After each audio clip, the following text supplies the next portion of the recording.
বাংলাদেশে এই ৫৫ বছরের ইতিহাসে দুইবার দ্বারাই অতীত ক্ষমতায় ছিল।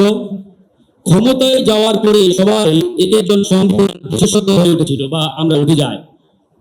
আবার যখন আমরা ক্ষমতায় থাকি না, মানে রাজপথে থাকি, তখন অনেকেই আমরা এই সংবিধান ছুঁড়ে ফেলতে চাই। এটা হচ্ছে আমাদের একটা এই ৫৪ বছরের ইতিহাসের কমন প্র্যাকটিস।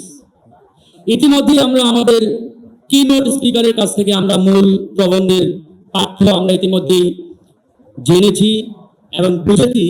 এখান থেকে আমরা যেটাই বুঝলাম, আমি আমার মা এবং বাবার মধ্য দিয়ে জন্ম লাভ করে পৃথিবীতে আসছি।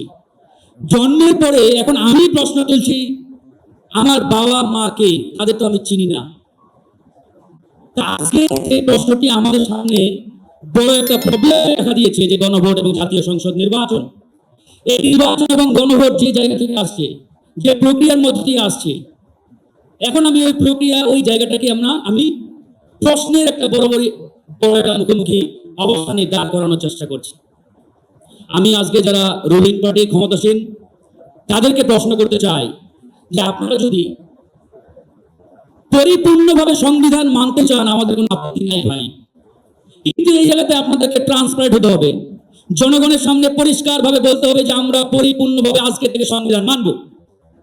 যদি আপনারা মানেন, তাহলে আমরা তার আলোকে অ্যাক্ট করব। কিন্তু এখানে বড় প্রশ্ন হচ্ছে, আপনারা আপনাদের পক্ষে যেটা যাবে সেটা মানবেন, আর যেটা পক্ষে যাবে না সেটা মানবেন না।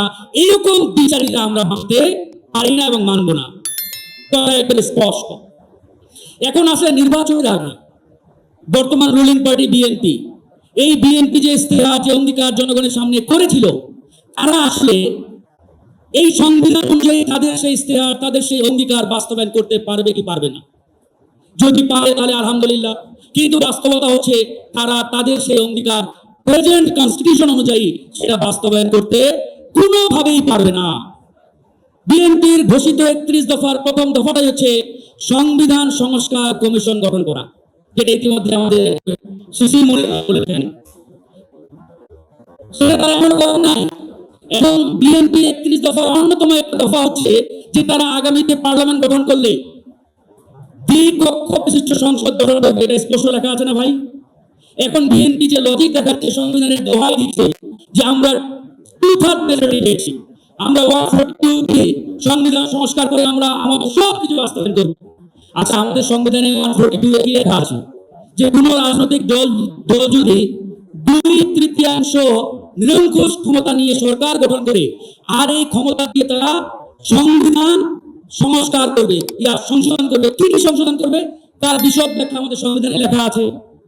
কিন্তু এটাও বলা আছে যে কোন রাজনৈতিক দল 2/3 ক্ষমতা নিয়ে সরকার গঠন করলেও সংবিধানের যে মৌলিক স্ট্রাকচার, যে মৌলিক কাঠামো, এই কাঠামোতে ওই রাজনৈতিক দল বা সরকার হাত দিতে পারবে না। এখন বিএনপি বলেছে যে আমরা দ্বিকক্ষ বিশিষ্ট পার্লামেন্ট করব।